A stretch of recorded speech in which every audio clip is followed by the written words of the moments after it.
The cracked pot. Once upon a time there was a water bearer in India who had two large pots, each hung on each end of a pole which he carried across his neck. One of the pots had a crack in it, and while the other pot was perfect and always delivered a full portion of water at the end of the long walk from the stream to the master's house, the cracked pot arrived only half full.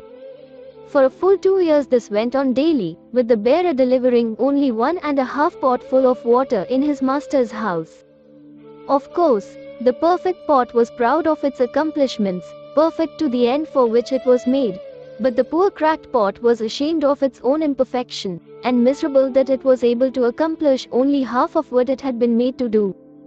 After 2 years of what it perceived to be a bitter failure, it spoke to the water bearer one day by the stream. "I am ashamed of myself, and I want to apologize to you." "Why?" asked the bearer. "What are you ashamed of?" "I have been able, for these past 2 years, to deliver only half my load because this crack in my side causes water to leak out all the way back to your master's house. Because of my flaws, you have to do all of this work and you don't get full value from your efforts," the pot said. The water bearer felt sorry for the old cracked pot, and in his compassion he said, "As we return to the master's house, I want you to notice the beautiful flowers along the path." Indeed, as they went up the hill, the old cracked pot took notice of the sun warming the beautiful wild flowers on the side of the path, and this cheered it some. But at the end of the trail, it still felt bad because it had leaked out half its load, and so again it apologized to the bearer for its failure. The bearer said to the pot, "Did you notice that there were flowers only on your side of your path, but not on the other pot's side?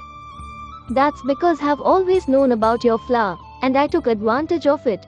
I planted flower seeds on your side of the path, and every day while we walk back from the stream, you've watered them. For 2 years I have been able to pick these beautiful flowers to decorate my master's table. Without you being just the way you are, he would not have this beauty to grace his house. Each of us has our own unique flower. But it's the cracks and flaws we each have that make our lives together so very interesting and rewarding. You've just got to take each person for what they are and look for the good in them."